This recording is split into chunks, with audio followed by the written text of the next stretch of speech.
Welcome to another exciting show. TrendzLive always brings you the finer things in life regarding lifestyle, entertainment, arts and culture. Now this Heritage Month has brought us all things awesome and we round it off on a high note. Now don't forget to interact with us on X at Trendz on SABC. Do enjoy this journey with us.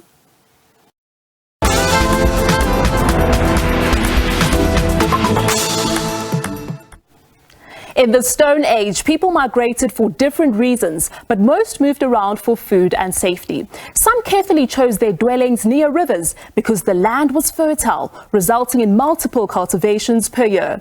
This record and others is documented at Ditsong National Museum of Cultural History in Pretoria. It's at that museum where cultural history reflects on the way of life of over 27,000 years ago.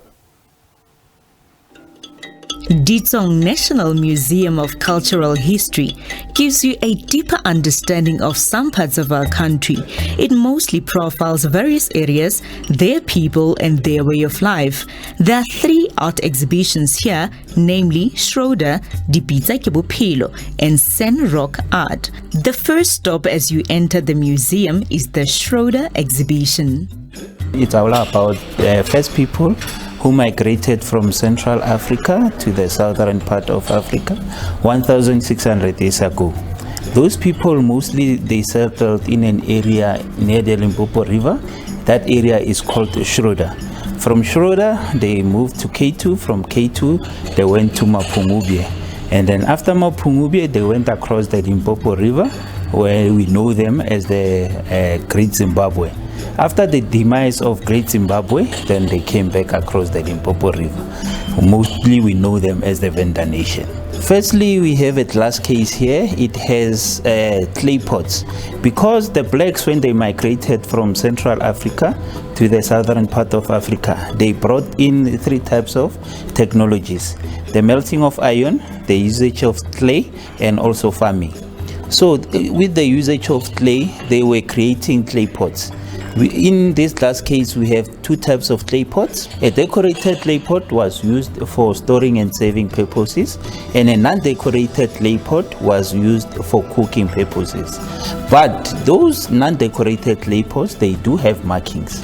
Those markings are not just there for the fun of it. Those markings were given to young girls at initiation school, where they will be tattooed on their waist.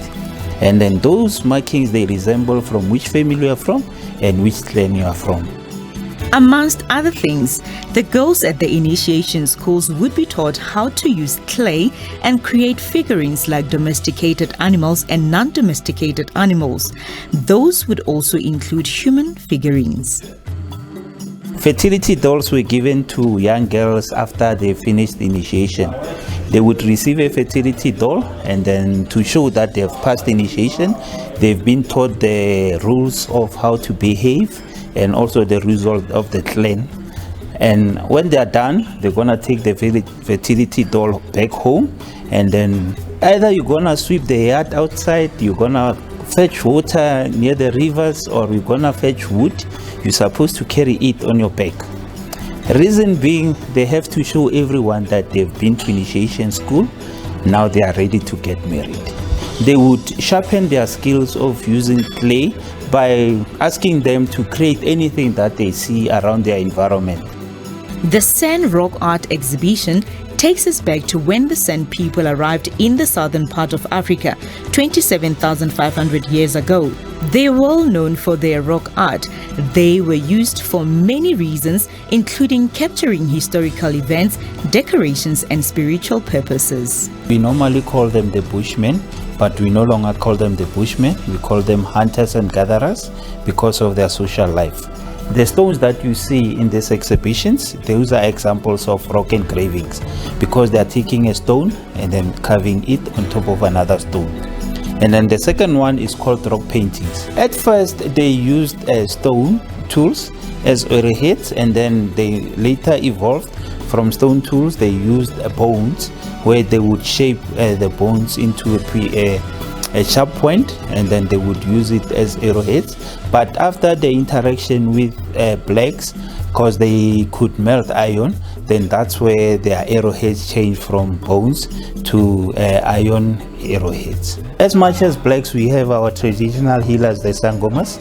Even the San people, they had their own traditional healers where they would perform rituals according to their specifics. Like, for example, the San people, they depended on water. So if at all they were in an area and there's no water, they've been walking for a long period of time, then a shaman would perform what we call a trance dance. A trance dance would happen like this. They will make a big fire, they will make a circle, they will start to clap and dance, and then a shaman would go into a trance state. When he goes into a trance state, he would faint. And then by fainting, they believe that the spirit of the shaman goes out of the body, and then it goes into the clouds. When it reaches the clouds, it would encounter what they called a rainbow. Then the spirit has to kill the rainbow. If at all the spirit is strong enough to kill the rainbow, then there will be rain. And then if at all it's unable to kill the rainbow, then the shaman would wake up, and then the trance dance will be performed on a later stage. Taking a sabbatical to return with a powerful new EP is a great comeback. You heard her earlier with La Matsalo, a song from her 5-track album titled Gonzo and Other Stories. Now, she calls her music mystical, potent, and utterly captivating. And now singer-songwriter Luanga Choba joins us now in studio to discuss her wonderful journey. Thank you so much for joining us in Trendz. How are you? Thank you. It's an honor and a joy. Thank you so much. Wow. Now, I want to know, who is Luanga Choba? Who is this dynamite standing before me? First and foremost, I think I am the quintessential healer archetype. That's what I am. And I get involved in 3 healing modalities, of which music is one. I'm also a medical doctor. And I also run and facilitate a monthly meditation circle for women. Wow. So I am into body, mind, and soul. I basically take care. I'm a holistic doctor, I suppose. Absolutely. Taking care of all the necessary areas of being a human. And I can see that you wear many hats. Oh, yeah, That's I do. wonderful. Yeah, That's wonderful. I do. Now you're back after a 9-year sabbatical, very long time. Yeah. And what can you say that during that break you've learned and that has now informed the music that you're doing now? I tell you what, authenticity is extremely important. I basically, in the sabbatical, I stepped back to look within. It started as an idea of, my first release was in 2013. I didn't feel like it did as well as I'd hoped, and I stood back, to go back to the drawing board and reflect. Yeah. And it's incredible when you make one little decision listen to another and all that. And I saw myself doing like really deep spiritual work, being called to do really deep spiritual work. And I've had to do, it almost felt like an excavation, like what archaeologists do. Yeah. An excavation to find something precious underneath. Yeah. So there was just so much rubble in my life. Yeah. And in doing this deep work, I found, in fact, many tones of my voice that didn't even exist before I did the last release. Wow. So I think stillness and listening to yourself and trying to figure out what is my own original blueprint as a human. Absolutely. That's what I did. I didn't know, I wasn't planning it. Yeah. But it basically found me, this journey. And on that note, what sort of themes do you explore in your music? Okay. What emerged or what became born in this journey of mine was the idea of ululating. Because where to be as Africans, in fact, all ethnic cultures, there's ululation to signify celebrations and all that, or extremes of emotion. Yeah. And through this journey, I did something that I'd never heard anybody do before, which is to sing the ululation. How did you master that craft, by the way? Oh, well, in the whole theme of stillness, there's a mountain range where I live. It's about 5 kilometers from my place. Yeah. And I go there 3-4 times a week sometimes. And I go into the stillness to practice my voice. And it's incredible when you listen deeply, what comes up. It just sort of came, just cropped up. And it took me a whole 5 years. It sort of came to me in 2014-15. And in the past, during this very sabbatical, all I did was master it. I practiced it every single day. And I live with they say that all healers are wounded. Yeah. I'm a wounded healer too. Wow. And where I'm wounded, amongst many other places, is in my vocal cord. I've got a paralyzed left vocal cord, hence this quality of my voice. And you do not sound paralyzed. I know. I actually think that it adds a little spice to my voice that wouldn't otherwise be there. So I've had to acknowledge it, recognize it, but then rise above it. You know what I mean? Okay. And that has been the beauty of this journey. And that's what emerged. Wow. The ululation and the a cappella sound. I love pure sound. That is so profound. Yeah. Why did you choose to sing in the Setswana language? I didn't choose. It chose me. That's what it is. Because I was raised, Botswana is my mother tongue. Yeah. My grandmother was a descendant of a Motswana from Botswana, and a Zambian from Zambia, and then moved to the then Fhatuwani. Okay. And so Setswana was my mother tongue. But I've always, I love the continent. I love my Africanness, and there's just so much that has been stolen from us through our history, and language was one way I thought I could reclaim my Africanness, my meanness, the core of my essence, and Setswana does that for me best, more than anything else. So much has changed. We can't go back to wearing Diop and all that, but language is one thing that we can do and sort of bring into the modern world, without necessarily having to go back. So what is precious from the past, I think it's part of my task, actually, my spiritual task, to ensure that it doesn't die. Because, whole languages die. Absolutely. There are cultures where a whole language died and there's one person alive who's the only person who knows that language. Yeah. I intend to make sure it doesn't happen with Setswana. And I love it. I love how you are so in touch with your inner self. Yeah, thank you. And it just radiates out of you. Thank you so much. I love it. Now, you're having a live music launch in Rustenburg tomorrow. Can you tell us more about that?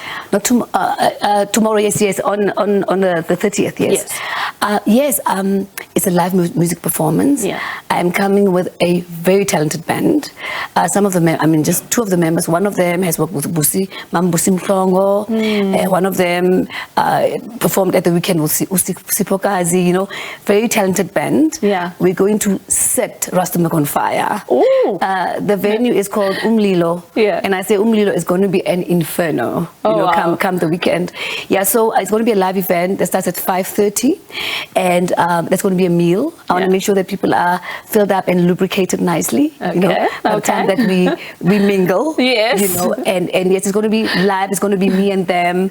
I want so much to connect with people. Yeah. And I thought I'll come to Joburg, to do the proper thing, but I wanted to begin at the grassroots level with people I work with every day who've never heard me sing. Because in the hospital, I'm an anesthetist. Yes. In the hospital, whenever anybody brings up music, I get really shy because I want to wear one hat at a time. Yeah. But these are people who are going to be very surprised to see this side of me. Oh wow. Yeah, because I'm very shy about it at work. Look, I want to see this side of you right now. Before you set the stage on fire in Rustenburg, please do it for us here. Thank you. Thank you.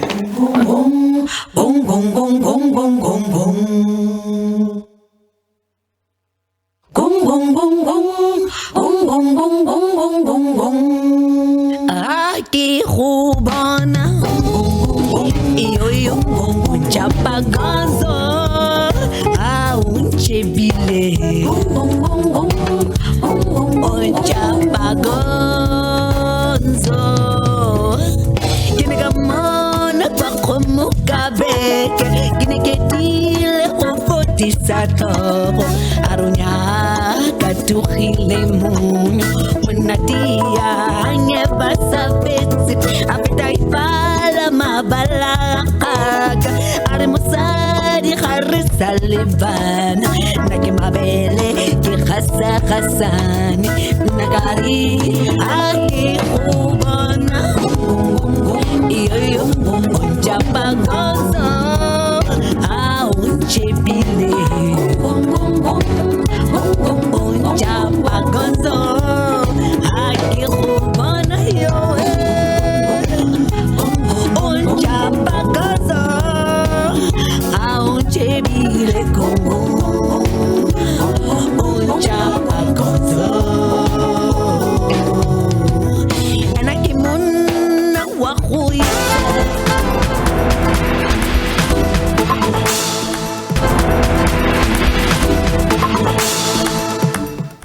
Art is often used as a celebration of heritage through the lens, and that's why a conducive workspace is required for various artistic expressions.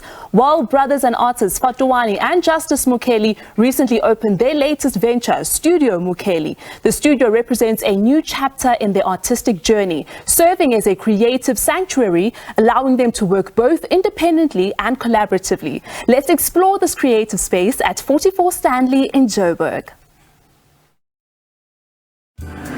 A brand new studio for a fresh artistic journey. This space marks an ideal location for the Mukheli twin brothers to create magic through art.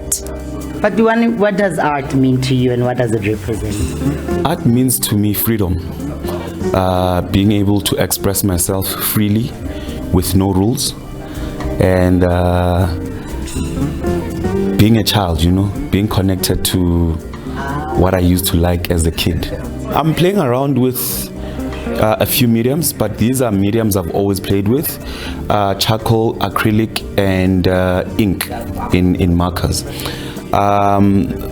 Where I'm at is I'm trying to master cross-hatching in a way that it can be seen as a style that you can define me with. My art has been a journey, and where I am at the moment with my art is portraying the strength of a woman, purely because I was raised by a single parent, And as a man that I am, and I present strong and muscular, I come from a woman who taught me kindness, who taught me the power of being soft.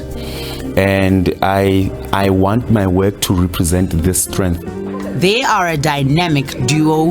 Their artistic inspiration stems from observing their father draw a portrait of the three of them. At only age 7, the portrait turned them into boys that enjoyed anything that required creativity on and off the school grounds. I'm a film director, photographer, and painter, amongst other mediums I use for my art.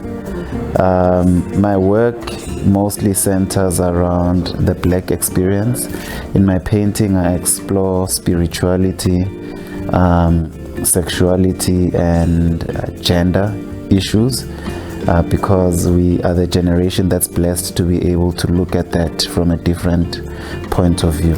I use the medium of oil, and because I do figuration and portraiture, it helps me tap into my imagination or my dreams or the message I need to convey onto the canvas in a way that I somewhat saw it in my dreams or it came to me. I'm exploring the other side, you know, the other realm or the spiritual realm.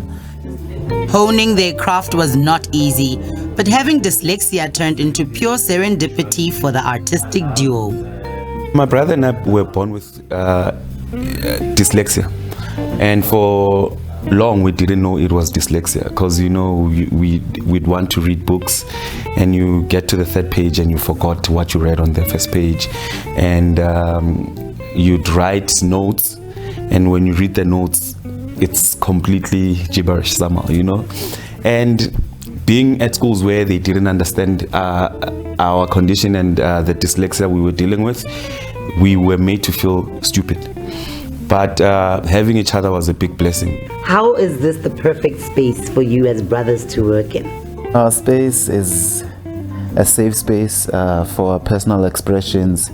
It's a safe space for us to be able to work and commit time realistically to explore or build into the works that we are doing. It's not open to everyone every day, but like we had an open studio where we felt that it would be nice for our audience and people to come engage with the work in a more personal level beyond just social media. We feel that sometimes art can be over intellectualized and sometimes art should just be democratized and opened up for people to just engage without all the intellectual baggage behind it, you know. Seeing their work it's like a trajectory of where they come from, and to see it finish, it's like seeing the final piece, and it's a beautiful thing to see.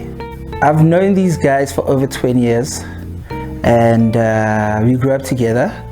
We grew up with Soweto, and it's just having common interests. That's how we met. This is the hangout spot where we just, beyond art itself, this is where we just hang and just do mofirefela and then homonati, and then through that, that's where we build. That's where now you'll see the end product of our works, but it's a culmination of that, and this is the mecca for that. And of course, their artistry in this space is a unique celebration of various cultures and heritage. My work screams African, you know, and it's what I am, and what I paint is what I've lived, what I've experienced, and this is part of our heritage, you know, like my culture. So my work says heritage without it being forced to. And I think the importance of culture for me in that regard is being able to archive those memories, being able to contribute our stories that are personal, that are layered and textured in mediums that predominantly celebrated whiteness, but now we are able to take those mediums and center ourselves and center our stories and celebrate them with the same dignity, with the same honor, with the same craft and beauty that we grew up seeing. Everyone has the capacity to be what they wish to be.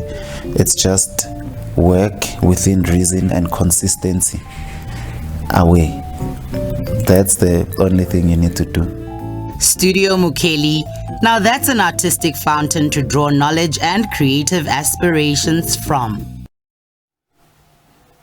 Mojalefa, aka Makes Thebe, is a distinguished figure in the South African music scene. He is known for his significant role as the former business partner of the late Robbie Malinga. He has played a pivotal role in shaping the landscape of South African Afropop, R&B, kwaito and gospel music. His production credits include chart-topping tracks such as Loliwe by Zahara, Kelly Khumalo Sobabili, as well as music by iconic acts like Brown Dash, Ntando, Mafikizolo, Berita, among others. Makes Thebe is currently embarking on his first solo project, and his story is a testament to the rich heritage and legacy of South African music. Welcome to TrendzLive, and Makes, how are you? Thank you, Kasazana. It's great being here. Look, you are a legend. Honestly, you've moved from producing music to making music of your own. What inspires your current music? Yeah, I've always done gospel. I've been a part of the gospel group Redeemed from the longest time. Redeemed is like an award-winning Metro Awards crown, all of that. So now, but I've also always loved dance music from the start. So now I'm able to combine my love for both gospel and dance music. So hence this album that I'm about to release. Yeah. So at Groove, you're going to be taking us to church. Well, we're at Groove, yes. Yeah. And what's your take on the current music scene in South Africa? You know, music evolves. And hence I've been in the music business for over 25 years. So the current scene is great for everyone who's part of it, and I'm loving it. I'm loving the fact that we are now getting a chance to penetrate the international market. Amapiano is doing well. Three-step is also coming back. So now I'm in between both Mapiano, but it's all centered around gospel and putting that in the context of the scene, because I'm trying to bring a cleaner version of what may be out there, but it looks like it's growing, the fact that people want to do good music. That's Absolutely. Yeah. And why did you choose to start a solo project after so long? Every time I'd always try to do something when it comes, especially to gospel dance. I'd feature somebody, and then they're like, Makes, this is my song, please, can I have this song? So people always took these songs, and now I felt like, can I do this and express myself? I'm not giving the songs to anybody, I'm going to sing them myself. But there are a few songs where I'm featuring Zahara, Kelly Khumalo, and all of these people in the project. Wow. But this one that I'm singing today is me singing. Okay. And you know, we're still in Heritage Month, and in terms of showcasing our heritage through music, how do we get it right as South Africans? We must understand that music evolves, but it can evolve at the expense of musicality and musicianship, right? You can't put new trends only and then want to shut the door to everything else that's been happening. So you can't say, okay, now it's the Mapiano era, but no one must listen to Maskandi and no one listens to Maskandi, because our roots come from there, our melodies comes from there, our sound comes from there, and you can't ignore sound. So that kind of sound is what defines our heritage. Hence you find now there are people doing Afrobeat, but they add, when you listen, it's like, but this is Maskandi. So those roots are in us, and we can't ignore them. We can never ignore them. We must keep on building, but knowing that we are South Africans, we are black, and this is who we are. Keep that heritage and keep on taking it forward. And your latest music, where can we find it? The single that we're playing today will be out next week Friday on iTunes, Spotify, all of that, as Makes the producer, as Penduli Mitandazo. People will be able to pre-save the album from my album, and I'm really excited about it.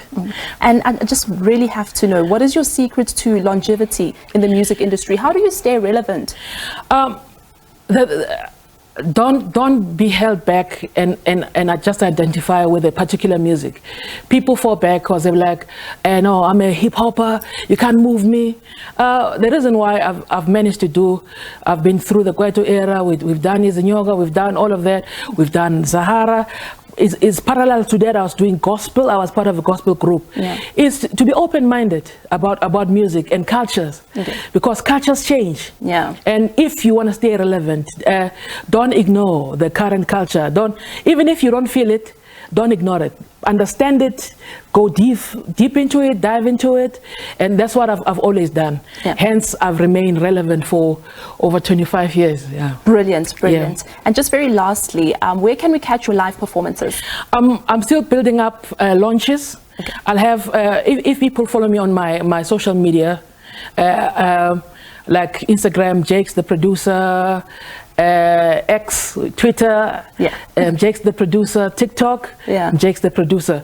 Then they'll know when will I be doing those launches. That's the first step, and then we'll build up from there. Oh wow, thank you so much for joining us in studio today. Thank you so much. You are a force to be reckoned with. Hey, I'm trying. Now please do show us what you've got. Okay, cool.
We are celebrating the spring-summer season with a splash of color. We attended a fruit juice event that highlighted escapism by spotlighting the beautiful citric colors that you have to get in your wardrobe for those perfect outdoor adventures. Silepe Maifadi was out there to catch up with some of Mzansi's top lifestyle influencers and get their take on how to associate the delicacy that is fruit with fashion. Let's take a look. We set in the tone for spring summer literally at a beautiful event out here in Mildersdrift. I'm here with Mable, who knows a whole lot about why we're here and what is this nothing quite like it. What does that look like? How you doing, Mable? I'm good, and how are you? Very well, thank you. Tell us a bit about this event. What does nothing quite like it stand out for you? What does it say? Listen, they've told us that this brand has been around for close to 50 years now. So we are here to celebrate the evolution. We're here to celebrate the great taste. We're here to celebrate the pairings of this beautiful juice with food. And we've got beautiful people around. The sun is out. You are looking ravishing yourself. That's what we're here. It's just good vibes. It's just good vibes. And a big part of that, for me, what stands out is color, right? And obvious, we want to know, when 2023 spring, summer, what are those colors that are standing out that you feel like you should definitely have a PCI color in your wardrobe? Listen, you know what? We are at a time right now where I used to wear black. I used to wear a lot of black. Wow. But I decided, you know what? It's dark, man. The world, all these things happening, just let it show out. So, you know what? Grab whatever color you can find. If it's bright, it needs to be in your wardrobe. That's all I'm saying. What do you have in your wardrobe? What are those colors that stand out for you? So obviously we just came from winter. I had like your capsule wardrobe, like your whites, your blacks, but right now I'm bringing out the bold colors, and this event is perfect for it because, you know, it's time for us to shine, glow, because I mean, you know, we're in the season. So I'm bringing out more bold colors, and because also I'm a plus size girl, so I love being out there, and I love wearing like your wraparound dresses, you're like your bright summer colors, basically, just to accentuate my curves also. Spring, summer, season. What is in your wardrobe? What colors are standing out for you? To be quite honest with you, I'm always playing it safe with neutral tones.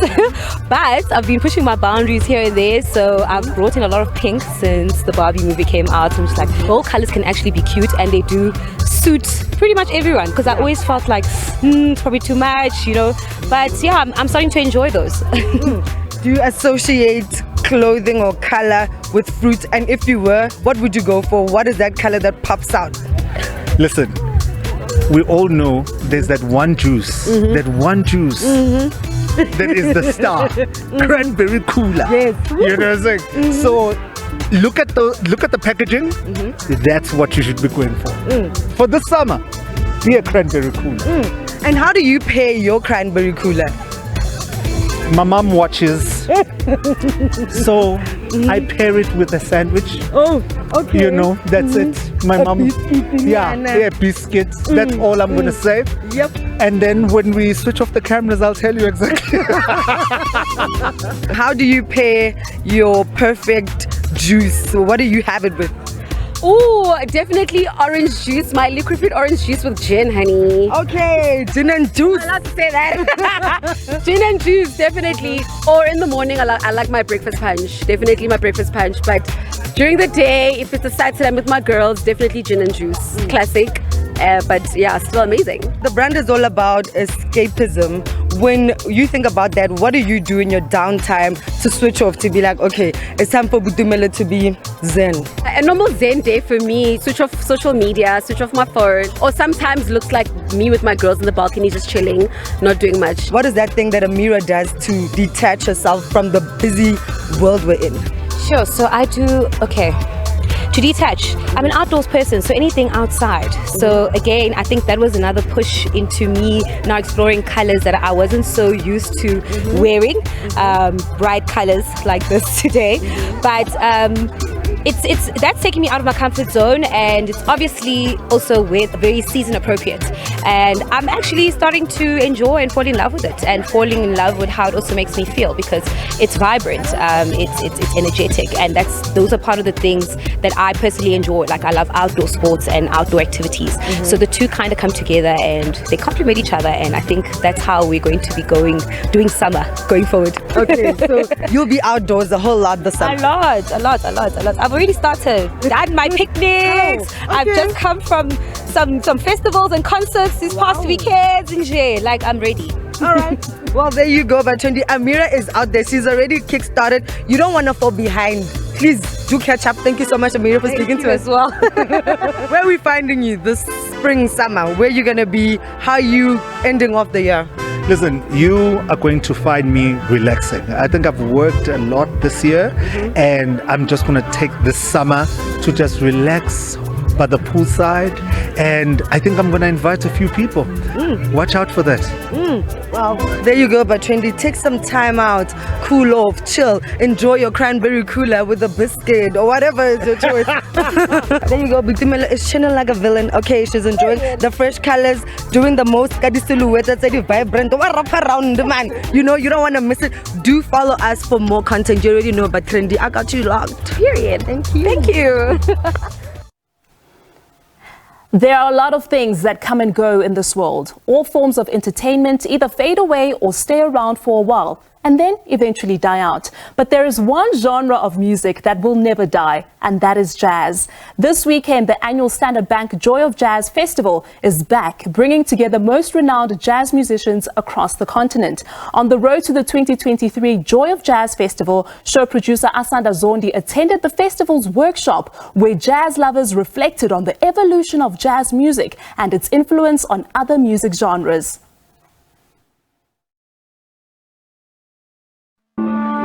This weekend is all about celebrating jazz music as South Africa's premier jazz festival takes place at the Sandton Convention Center. This music genre originated in the African American communities of New Orleans in the late 19th and early 20th century. We attended the Joy of Jazz Music workshop earlier this week, where we had a chance to discuss this music genre with renowned South Africa's jazz artists and enthusiasts. I like the representation of it, of freedom, of unity, of being creative with an open mind, and also the how it makes one feel, because it connects. If the music doesn't connect with you as a listener emotionally, and even just in terms of the messaging that you get, I don't think it's a good song. Because I also like the fact that the way it's even created, because it's individuals who have one vision, and they are all allowed to express themselves freely, musically and creatively within that one song. So let's talk about hip-hop and jazz. How does jazz influence hip-hop as a music genre? Well, simply because the music that was done as jazz, the young people of America who started hip-hop in the 70s were picking up like loops and samples from the jazz records to make their beats and make songs that we now know as hip-hop songs. Like Tribe Called Quest will sample Miles Davis and John Coltrane and all those guys, but not the whole song. So they'll take the nice song of the song and sample it and put the drums on top and everything else and make a hip-hop song. That's really how they do it. According to Business and Arts South Africa's Arts Track research, there are over 8 million people who are passionate about jazz. It is the most popular genre of music amongst those between 35 to 49 years of age. However, artists believe that among the older listeners, there is a surprising number of younger folks. This then begs a question: how could a genre that turned its back in popularity years ago to become an art form suddenly recover its power to pull big younger audience? For me, music has been more about just the genre. Yes, there are a lot of jazz-coded elements to my music, but I do think I take from African sounds as well as indigenous sounds and marry the entire musicality together to create something magical. And I am a scholar of music. I come from incredible acts such as Abo, Simpiwe Dana, Thandusa Mazwai, Mambusi Mhlongo, Letambulu, to name a few. So for me, it really isn't so much a conversation about the genre as it is just the love for music in general, and the fact that there's so many different kinds of sounds that come from here at home. I really love jazz. The song I just did now from Miss Letumbuli, it's a very amazing song and I love it so much. So yeah, I thought I should perform the song to the Joy of Jazz because it's interrelated to jazz. Jazz was the popular music of back in the Sophia Town days. Those were young people then who were doing jazz. That was the popular music at the time, But, obviously with the evolution of time and our society and the influences of other, cultures and, musically and artistically, obviously it then went to the periphery and other styles were introduced. But the fact that young people now are recognizing, the significance of jazz and what it represents, especially as South Africans, our identity and our culture and our legacy, is a fantastic thing. I suppose jazz musician Makes Thebe in his book was right about jazz being a transcendental experience for many contemporary music connoisseurs, and that it is constantly changing art form with a bright future. I think the future of jazz is bright. The fact that we've got Joy of Jazz that can bring international acts, and not only international acts, even the audience. There's someone who said they come from Zimbabwe. There's a lot of people coming from Kenya, from the rest of the continent and the rest of the world who are coming to experience what a South African jazz festival looks like. So it's kudos to the Joys of Jazz who keep the light burning for us. Just thinking of the history of jazz, I think it's quite lost on people that jazz is the godfather of modern music. Jazz in the 1920s was a music that was for the young. It was like Sister Bettina. It was like Amapiano is today. And I think it really is just creating a culture of awareness for people to realize that it is not just an art for the elderly or the mature, but it's also an art for the youth, and to engage them and to bring them into the space. And as soon as they're able to own that and to see that, then jazz is going to stay forever, because the young determine where things go and where things are. I mean, at this moment in time, we've got, house music, hip-hop, Amapiano, and all of them stealing from samples of music of back then, which was the jazz music. So it is music that is still part of us, but the fact that young people are appreciating it today means that that the legacy of that music is safe and it will continue. On to this story now. Going on a short holiday getaway is always refreshing, and whether the outing is for rejuvenation or adventure, it's always a treat. Mount Grace lies amidst beautiful, mountainous Mojalefa, just outside of Jozi. It's the perfect hidden gem, accommodating both delicious cuisine, revitalizing activities and relaxation. Didi Mukheli joined a group of holiday revelers to discover this extraordinary spectacle. Arriving in style and inhaling the enchanting fresh breeze of nature. This away from the hustle and bustle of busy Jozi city life. Welcome to a place where luxury and leisure are inseparable. Now here's a question. What informs your decision to choose your next holiday destination? Well, here are some tips to help you. I think the things that you need to look at before you go on your getaway is looking at understanding what it is that you're wanting from your getaway. Do you want the peace and quiet? Do you want activity? Do you want nightlife? If the answer is you want to get away for some rejuvenation, some relaxation, a little bit of activity possibly, we've got cycling trails, we've got running trails, we've got walking trails up to 12 kilometers in length. So if you want to get out and take a walk, you can do that. You can play tennis on the resort. The serenity here is adorned by being in the bush, surrounded by nature's tranquility. What started as a small country hotel, this establishment now prides itself with accommodation which suits all types of getaway excursions. You're even spoiled for choice, with some rooms tucked away in the trees and bushes. The accommodation at Mount Grace is very special. How is it home away from home? I think the accommodation at Mount Grace is home away from home because of both the physical nature of the rooms and the quality and the way in which the rooms are configured. I mean, the suite that we're sitting on the balcony here, we've got 12 of these with their own private pools. It's a heated pool. We've got another 14 deluxe rooms that also have their own private pools tucked away in the surrounding bush. So when you're in your room, you're in your own little sort of haven, your own little cocoon. I think it just lends itself to whatever season it is. In winter, we've got fireplaces all over the public areas, so you can go and cozy up with a book, either in the bar or on the stoep. It's just a nice place to be in winter, and in summer it's just glorious. The sun is out, it's warm, it's green, it's lush. Did you know that you can enjoy a picnic on any of the open lawns on the premises? Now that allows for a quiet feast. From fine wining and dining, Their restaurants serve just what your tummy wishes to order. From a food and beverage point of view, we've got two main restaurants on the resort. We've got Twist, which is our breakfast and dinner buffet restaurant, where we offer a wide variety of dishes that are changed on a regular basis to keep them seasonal and also to avoid becoming boring and mundane. We've then got Rambling Vine Restaurant, which is our a la carte restaurant, ideal for romantic dinners, special occasions, that type of thing. We then have the Stoep and Terrace, which is more of a sort of fun, more of an a la carte, all-day dining type environment. Nice out there under the trees, listening to the birds, having a cocktail, a light meal.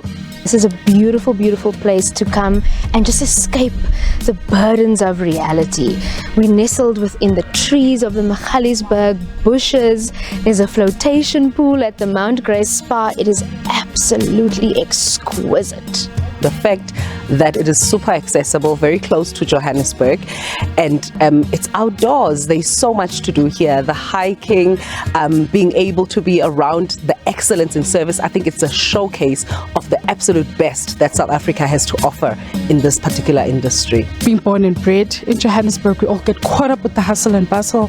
It's just so extreme. So being out here in a peaceful environment, it brings just so much serenity and so much to reconnect with yourself. I really love this place. Chill time is crucial on any rejuvenating escapade, and a visit to a spa that exudes opulence is often just what the body needs to unwind and relax. Most of us go to the spa for a time of relaxation, serenity, and just getting in touch with your inner self. How is coming to this spa a holistic approach to wellness? Spa offer pure relaxation. We offer various treatments ranging from full body massages, body wraps, body exfoliations, and facials. And we also do have spa facilities that you can also incorporate into your visit at our spa to make sure that you leave here rejuvenated and relaxed. What are some of the packages that we can indulge in?